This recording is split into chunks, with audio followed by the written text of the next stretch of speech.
Resident Evil is one of my favorite series, maybe ever. However, even being a bit of a fanboy, I can admit that not all of the games are perfect. Games like RE6 and even Zero, most notably, have always had the most glaring flaws in my mind. However, I feel like those games stuck with me in some way or another. Whether it be the creepy vibes of the train area of Resident Evil Zero or the ridiculous action of RE6, I never forgot those games for what they were. But there was always one more game in the series that I remembered before I decided to make this video that I feel like I never gave a good look. That game is none other than Resident Evil Code Veronica on the PlayStation 2. Now, I could recall bits from playing it back in the day, but I don't even remember if I finished the game at all. I honestly barely remembered anything about the game in general, except for maybe a few things here or there. That being said, with all the remakes that have happened in the series over the past few years, I find Code Veronica to be one of the more interesting games to look back on in my favorite Capcom franchise. See,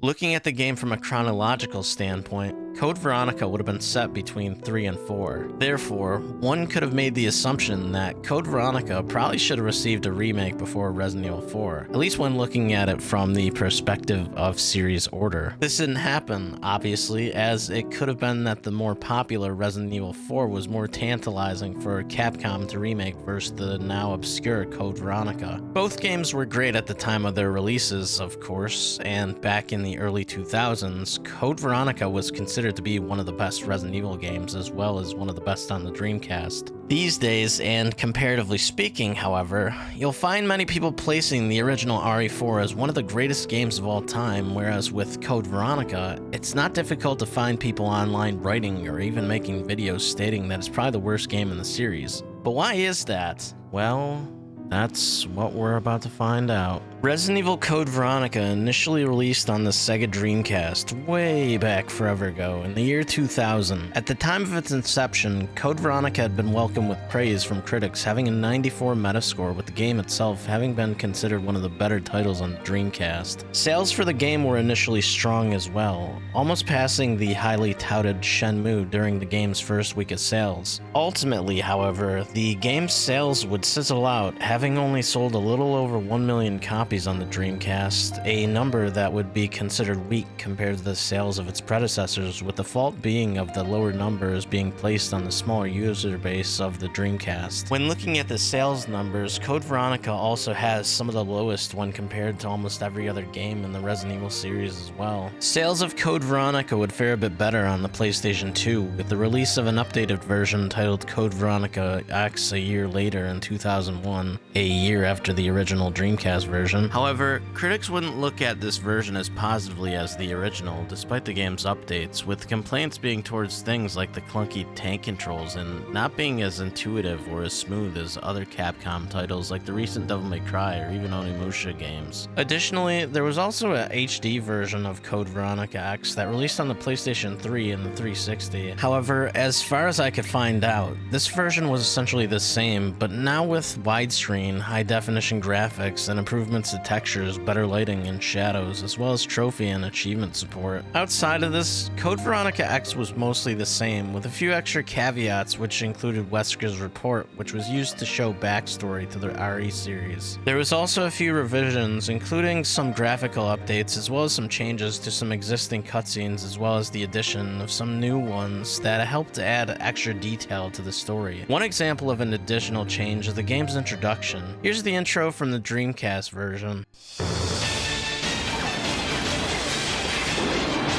I am Alexia, Astro.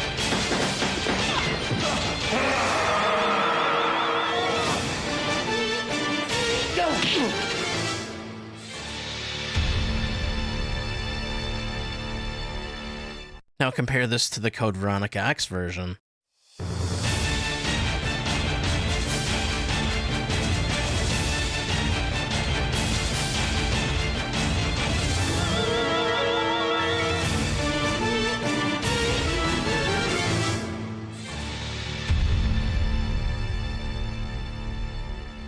If it isn't clear, There's more scenes of events happening throughout the game in the original intro versus Code Veronica X's, which is essentially telling a visual story to introduce it to the events leading up to the start of the game's beginning and how Claire would end up on Rockford Island in the first place. While I don't have any issue with either cutscene, I do think that Code Veronica X's introduction is a far better intro to the game since it paints a clearer picture of the transpiring events that ultimately put her in a prison cell. As a whole, the events of Resident Evil Code Veronica are something else as well. In terms of story, I would go on as far as to say that it's probably the strangest Resident Evil in that regards. That being said, this next section will be spoiler heavy, so if you intend on going into Code Veronica fresh, feel free to skip ahead to the provided timestamp. If not, you've been warned.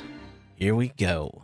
In Code Veronica, you begin the game playing as Claire Redfield, who made her last appearance in Resident Evil 2. For those interested or unfamiliar, the time between Resident Evil 2 and the introduction to Code Veronica is only 3 months, with the game being set in December 1998. Anyways, in Code Veronica, Claire is imprisoned on Rockford Island after being caught in an Umbrella Corporation facility while looking for her brother, Chris. After waking up in a dark jail cell, Claire is released by an injured Umbrella security unit named Rodrigo, who allows her to go, but not before telling her that the prison had been taken over and she has no chance of getting off the island. After leaving Rodrigo, Claire comes across a graveyard where she sees that the prison is infested with zombies. After this, she has a brief firefight with Steve Burnside, a man who is arguably one of the worst characters in the series. Relax, beautiful.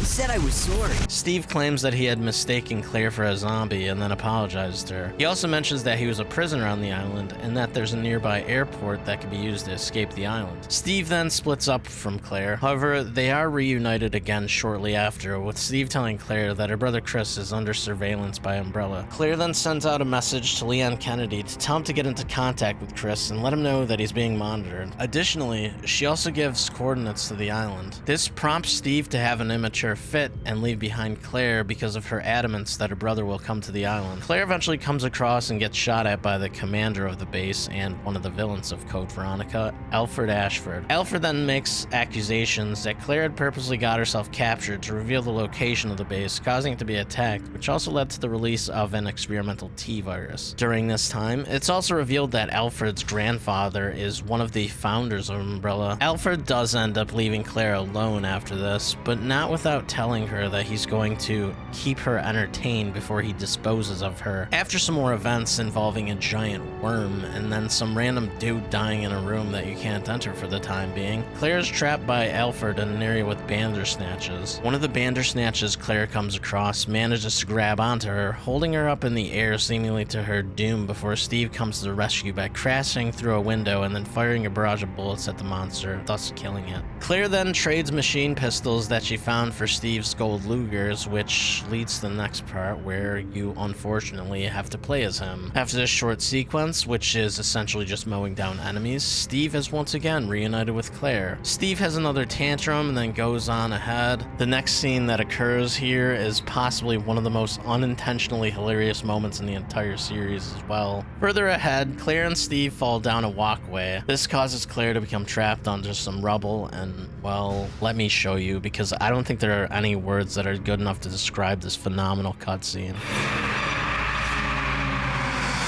No.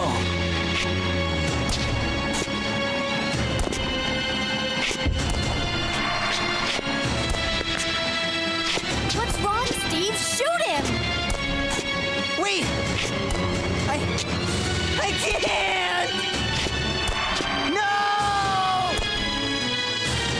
Steve!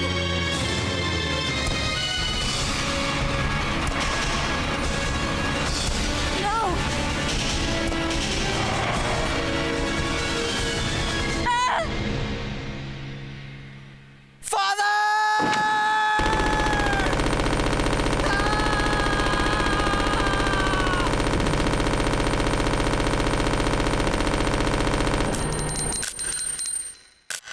So, as you can see, Steve shoots a barrage of bullets at his zombified father, thus saving Claire. After this, Steve tells Claire that his dad worked for Umbrella and tried to steal information to the highest bidder, and explains that his mother was killed and that he and his father were sent to the prison. Claire then heads off and away from Steve, where she uses the golden Lugers that she had traded Steve to access a new part of the island. This is where she comes across a room with a conversation happening between Alfred and his sister, Alexia. During this scene, Alfred talks about reviving the Ashford name and making Alexia the master of the Ashford family. Claire then sneaks away after almost getting caught by Alexia. Some more things happen. Claire returns Rodrigo, giving him medicine, and Chris is later, which then prompts Rodrigo to give Claire a lockpick. Claire then heads back to the mansion where she's attacked by Albert Wesker, who is now basically superhuman. Wesker then lets Claire go after being contacted, which then prompts him to kind of just walk off and jump away. Claire then uses this opportunity to head back to the palace where she's confronted and then shot at by Alexia. Steve then busts into the room, saving Claire once again, after which he's shot in the arm and then fires off a barrage of rounds at Alexia, who rushes off through a secret door. Following behind Alexia's trails, Claire and Steve are attacked, this time by Alfred. Steve then boots Alfred, who freaks out after seeing himself in a mirror and then runs out of the room. At this moment, Claire is able to figure out that Alfred and Alexia were the same person. Right after this, a self-destruct system alarm goes off. This prompts Claire and Steve to get to the airport so that they could escape the island. Some more stuff happens, and then Alfred releases a tyrant, which goes on to attack Claire. She defeats the tyrant and then goes back to Steve, who's readying the plane for takeoff. They both finally get off the island, but end up being followed by Alfred, who has a jet,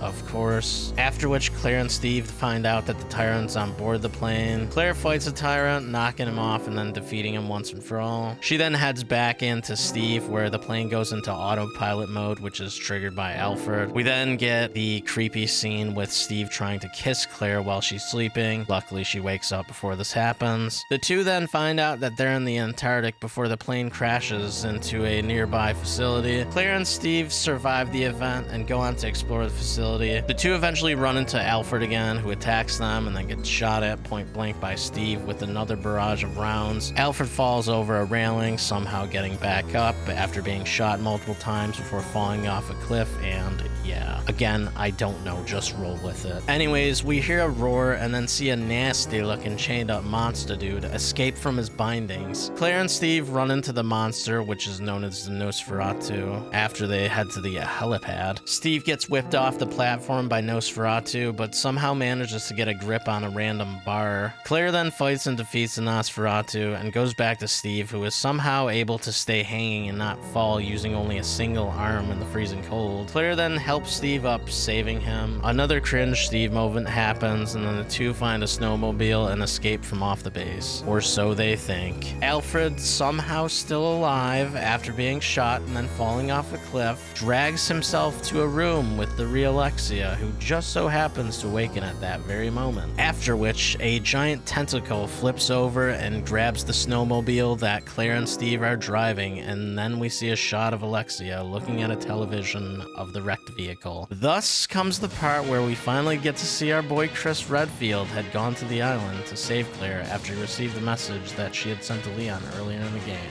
Our boy, who is for some reason still wearing his RPD outfit, comes across Rodrigo, who is remarkably still alive. Chris asks Rodrigo where his sister is, and then Rodrigo tells him that she was able to escape. Rodrigo tells Chris to follow his sister and to get off the island, and then proceeds to get eaten by a giant worm. Chris then fights the worm, which spits out Rodrigo after it dies. After which, Rodrigo gives Chris his lighter back before dying. Chris then goes on to the training center, where he sees Alexia singing away in a way that would make Disney proud while holding Alfred. We then see a cut to Mr. Wesker, who is freaking out about Alexia being awake. While this is happening, Wesker sees that Chris had come to Rockford Island as well and sends off hunters to go and entertain our boy. This scene ends with Wesker unleashing the most amazing laugh in any video game ever. Not long after this, Chris does in fact get attacked by hunters. He bodies them and then ends up running into Wesker shortly after. Chris is surprised to find out that Wesker was still alive. Wesker goes on to tell Chris that he was sent to the island to capture Alexia. Chris immediately concludes that Wesker was behind the attack on the island and also Claire before whipping out his gun. This leads Wesker to attack Chris and then reveal to him that Claire is in the Antarctic as he chokes him out. Before Wesker could finish off Chris, a monitor showing Alexia laughing turns on, which causes Wesker to react before whipping Chris into a pod and then leaving him behind to fight a Bandersnatch. More stuff happens, including this annoying part where you have to grab an emblem from some sewers with this annoying monster nearby shocking the water. Not long after, we finally get to see Chris steal a jet to fly to Antarctica to save Claire.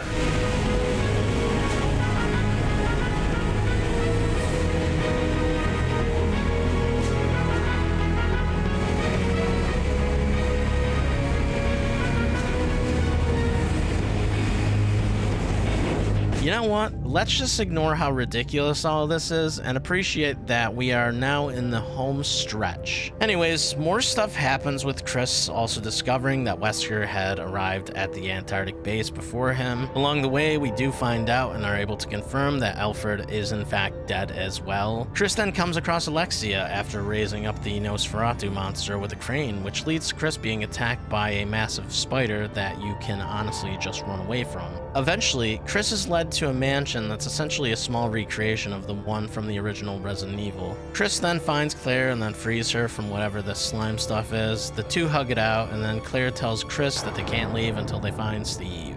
They're then interrupted by a laughing Alexia. The two chase after her as she leaves the main hall in hopes of seeing if she knows where Steve is. Sadly, Chris and Claire split up again after a giant tentacle comes out of nowhere and smashes the staircase leading up, leaving Claire to save Steve on her own. Shortly after, Claire comes across and now traps Steve, who tells her that Alexia was going to experiment on him in the same way as she did to her father. We then find out Steve had been infected, which causes him to transform into a big old green monster. Claire then runs away from Steve, almost escaping him before she's grabbed by the giant tentacle monster. This gives Steve time to break into the room and go in for the kill before stopping short of putting an axe right into Claire's neck, regaining his sanity before he could do the deed. Steve then chops up the tentacle, who bashes him into a wall before it goes into retreat. Steve then turns back into a human, proclaims his love for Claire, and then finally dies. We then go back to Chris, still in the main hall of the mansion, now witnessing a conversation between Wesker and Alexia. This is where we find out that Alexia is responsible for the creation of the T. Veronica virus, and that the only sample of it that exists is inside of her. Alexia then transforms, which leads to a short battle between her and Wesker. As this goes on, Wesker realizes that Chris is in the room with him. He then leaves Alexia to Chris before making his escape. Chris drops Alexia, then heads off to find Claire. Surprised though, Alexia isn't dead. Anyways, we find out that Claire is trapped in an electronically locked room with the now deceased Steve. Claire tells Chris that if he activates a self-destruct system, the electronic locks might deactivate. Chris does all of this and then is once again reunited with Claire. This moment is interrupted almost immediately, however, as the giant tentacle reappears and then spits out Alexia. Chris and Claire rush to a nearby pair of switches, opening a door to a weapon. Chris then tells Claire to get out of there, which leads him to fight Alexia alone. Chris then fights Alexia in multiple forms before blowing her up with the linear launcher, which was that weapon they unlocked behind the pair of switches earlier. Admittedly, hitting her with this weapon was easier said than done, with her flying all over the place. Anyways, with Alexia finally gone, Chris rushes to Claire, finding out that she's been captured by Wesker. Chris chases after Wesker as the self-destruct alarm goes off. He catches up to them, and then Wesker lets Claire go. Wesker then tells the two that Steve has the T. Veronica virus inside of him and that his men had taken his body. Chris tells Claire to go, which leaves Chris and Wesker behind to fight, with Chris getting roughed up badly in the end. Chris managed to hit a nearby lever, knocking a bunch of steel beams on top of Wesker, who is crushed beneath them. Wesker Wesker survives and gets up, but before they could continue, an explosion happens, incinerating Wesker's face. They have one last moment together before Chris rushes off, leaving behind an ominously laughing Wesker. Escaping the exploding base, Chris is launched onto a jet with Claire already inside. They fly off together in the jet, not phased at all that they're moments away from being killed in a massive explosion. We then see a scene between Chris and Claire inside of the jet, with Chris proclaiming that they need to destroy Umbrella, and then the game ends. Wow.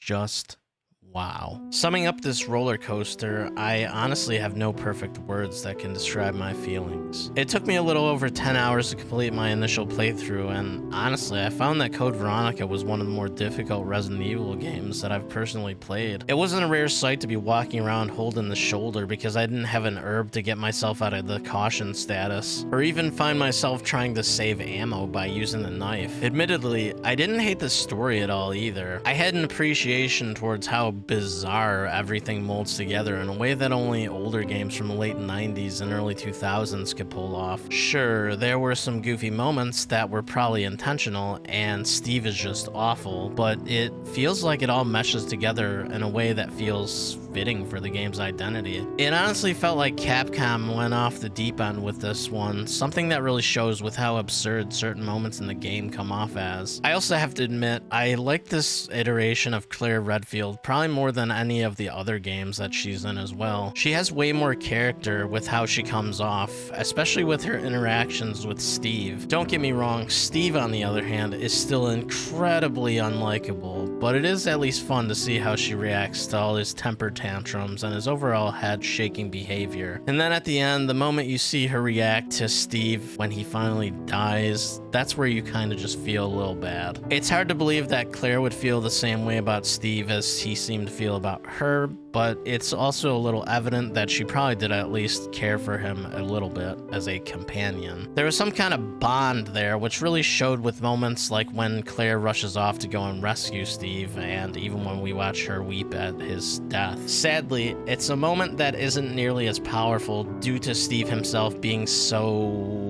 obnoxious. There's also the other important factor with the story of Code Veronica as well. I mean, it's probably a little obvious, but the game feels like it serves as major development for the things to come with Chris Redfield and Wesker and RE5. And Chris getting manhandled by Wesker at the end really does seem to help explain why Chris ended up getting ripped. I mean, look at this picture at the end. It looks like the dude started hitting the roids here. Clearly, he was upset at how messed up he got and hit the gym as a way to get cut enough to take on the superhuman Wesker. That being said, the game feels like such an important part of the plotline of the overall narrative of the Resident Evil series, and it's a little weird that the game feels like it's kind of glossed over. But now that it's all over, and after replaying and becoming more familiarized with Code Veronica, I'd say that it's just as important as any other mainline Resident Evil game, and that's something worth noting. And that's really it for the story. But anyways, before I do and move on to more of my other thoughts, I wanted to also briefly make a mention of the battle mode that unlocks after you finish the game. In this extra part of the game, you fight monsters in sort of a gauntlet-like mode with a boss at the end. There isn't really much to say, so I won't really get into it too much. You have the option to play in either first or third person mode, which kind of doesn't necessarily matter at all that much, but it is interesting to see the game in first person. As for what you're doing in battle mode, you're essentially just running from room to room, killing enemies from the game. It's just a little side thing to do, so no real complaints or issues here. It took me about 15 minutes to finish a run of battle mode with Chris, which honestly led to a really funny picture of him fishing. A perfect way to end my time with the game. Anyways, that's the gist of Code Veronica. If you're used to the more modern Resident Evils, and even something like Resident Evil 0 and Resident Evil 1 HD, playing Code Veronica these days feels kind of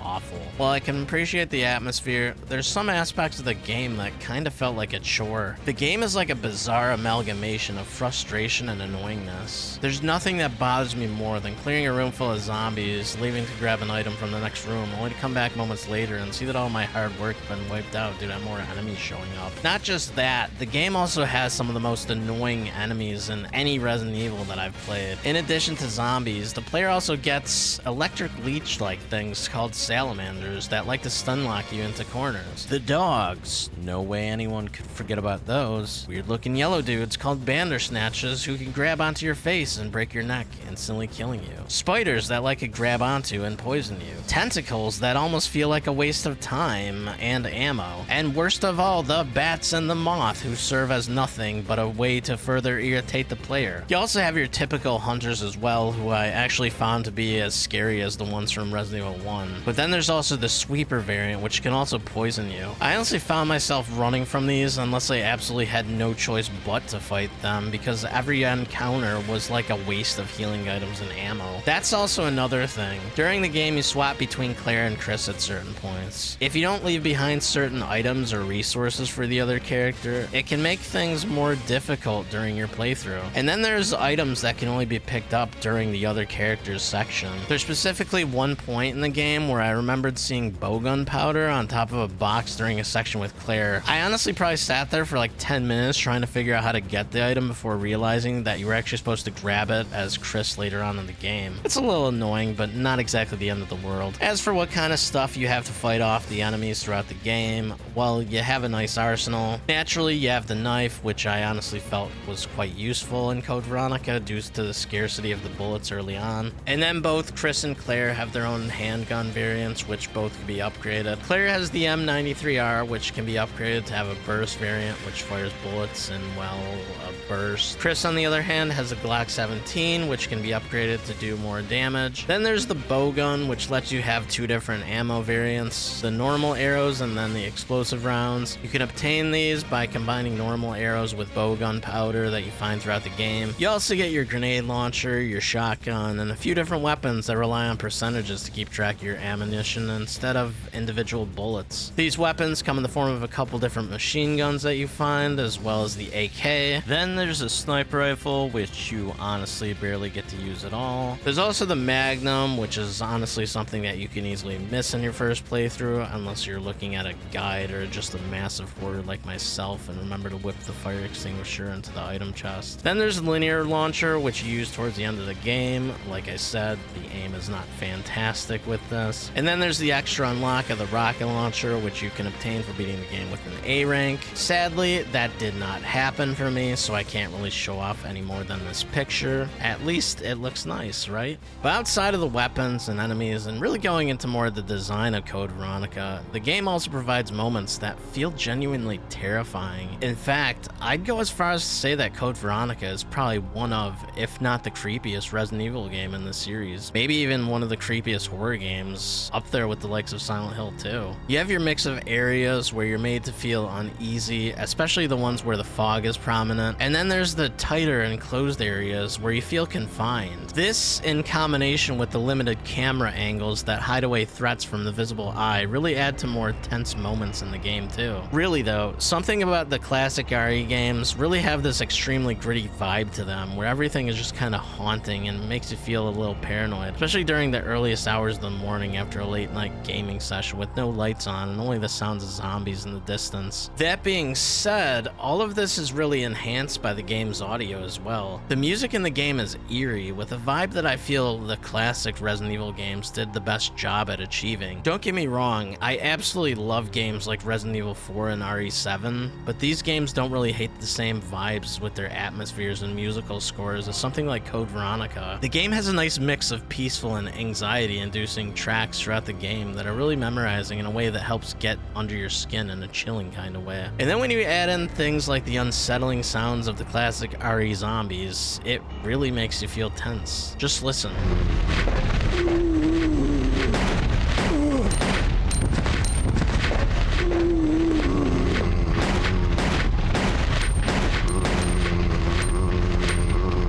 They're ghastly sounds that do an incredible job at making the player feel uneasy no matter where they are. And that's something that I still feel is a strong aspect of the older Resident Evil games, even after being exposed to 100 different zombie games in recent years. But if there's any takeaway at the end of all this, it's that I'd honestly go as far as to say that the audio of Resident Evil Code Veronica is probably some of the best in the series. That's really the biggest highlights of the game, though unfortunately, Resident Evil Code Veronica is marred by issues that didn't exactly age all that fantastically. I guess I should get the obvious one out of the way. The resource management in Code Veronica can become a killer. If you don't clear up every room and do a lot of backtracking, you can run into ammo and even health issues. I mean, I actually found myself using the knife in Code Veronica, something I almost never had to do in any other Resident Evil game because of how far in between ammo felt, especially when you spent all your time blasting away at enemies that reappear in areas that you previously cleared out. And then there's the issue of the character swap. See, in the game, you switch between Claire and Chris. If you just so happen to keep all your good items on one character or another, you could essentially make it more difficult for the other character. Thankfully, I didn't run into this situation in my playthrough. However, reading up online, I did see that other people found themselves getting stuck and having to restart the game because of certain things, or even missing out on certain items, such as the Magnum, because they left behind items in certain areas. I will say, it is very easy to miss out on items due to the graphics. Some items feel hidden and others seem like they blend into the environment like chameleons. That being said, it's a good idea to make use of multiple save slots, since there's a chance that you could find yourself getting screwed over if an encounter causes you to waste more items than you're comfortable wasting. I'll also just take my shot and get this one out of the way because it's really one of my biggest gripes with Code Veronica. The controls feel ridiculously terrible. No matter how much time I spent trying to get used to the controls and how much time other people spent telling me that I'll get used to the controls, they still felt awful. And no, I don't just mean the tank control movement, though that doesn't exactly help either. What I really mean is the shooting. See, an issue with the older Resident Evil games was always the targeting. A lot of the times you were shooting things off camera and hoping you get a lock on with the snap target,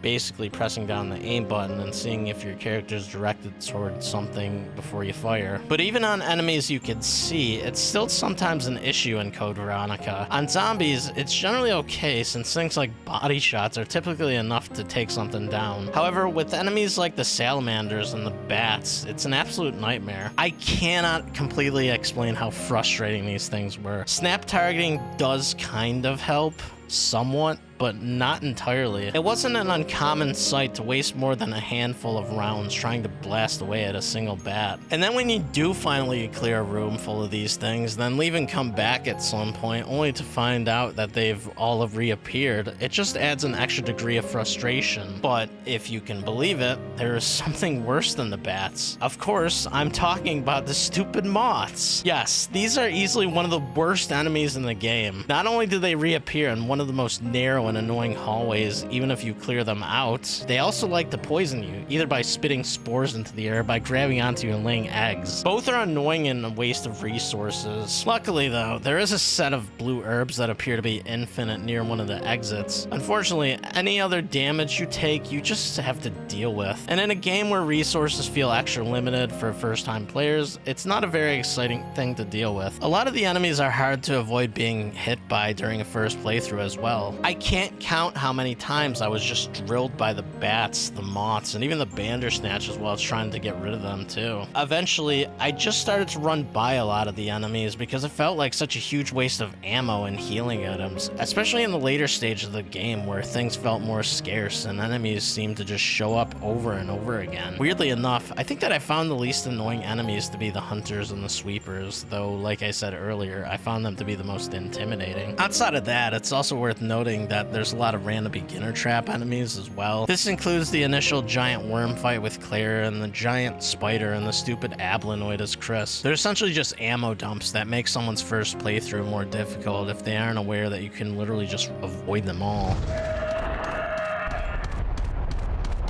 Summing everything up, I think that the main issue of Code Veronica these days is, well, age. And if you compare it to the games that came after, it's really difficult to defend. And going back to Resident Evil 4 being remade over Code Veronica, it seems obvious. Resident Evil 4 reinvented the wheel in a series that a lot of people felt fatigued towards, whereas Code Veronica just feels dated. Additionally, I'd say that not being numbered probably didn't help its case either. The game could be perceived as a spin-off to people who are unfamiliar with the series, even though Code Veronica is essentially a mainline game. If if you look at it from the perspective of it being more in line with the older games, you'll probably see more positives in it than negatives too. But when you're exposed to the titles that came after, it feels like an outcast. Maybe it would have been looked back on more fondly if it wasn't how dated everything looks and feels. Just think of it like this. The amazing Resident Evil 1 remake released only 2 years after the Dreamcast release of Code Veronica and only 1 year after Code Veronica X. It's almost night and day. But what I will say is that I don't think that Code Veronica is the worst in the series either, but it is extremely difficult to place it anywhere near the top of the list. I have to admit,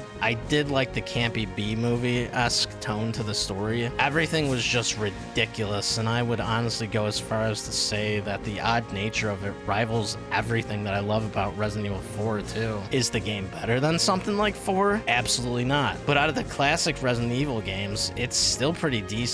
Honestly, I'd say that the game is by far one of the creepiest in the series, but honestly, it doesn't seem like there's really any nostalgia for Code Veronica, and unfortunately, I think nostalgia is what helps the original RE1, 2, and 3 games stay relevant. But with Code Veronica, the game sort of feels like something in a state of limbo because of how closely it follows a formula that had been considered tiresome at the time. Not only that, and like I said at the start of the video, I barely remembered anything about the game either. Maybe the clunky controls and a bit of the creepy atmosphere popped into my head before replaying it for the first time in over a decade, but that's really it. In all honesty, I have fond memories of the first 3 Resident Evil games with moments that I could clearly visualize in my head. I remember moments from Resident Evil 1 like the dogs jumping through the windows of one of the first narrow corridors of the mansion. I can remember the licker pouncing through the one-sided mirror of the interrogation room and scaring the heck out of me in Resident Evil 2. And I can remember the moment in Resident Evil 3 when Nemesis comes out of nowhere and bodies Brad in front of Jill. I can remember so much more, yet with Code Veronica, there's almost nothing. Do I hate the game? Nah.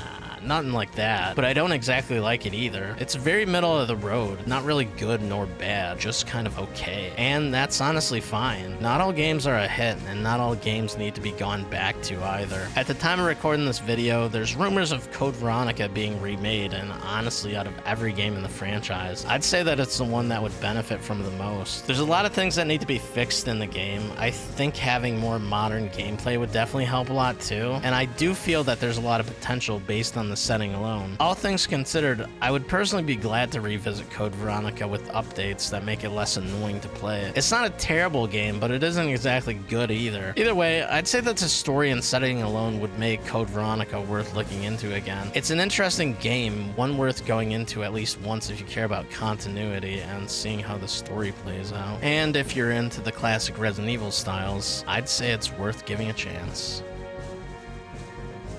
Thank you so much if you stuck to the end of this video. It's been something I wanted to do for a while now, so I'm glad to finally have it out of the way. If you like this content, please consider liking and subscribing. It honestly helps me out. I also stream to Twitch, YouTube, and Kick, so if you want to drop a follow there too, go for it. Links will be provided below. Thank you again, and until next time, peace out.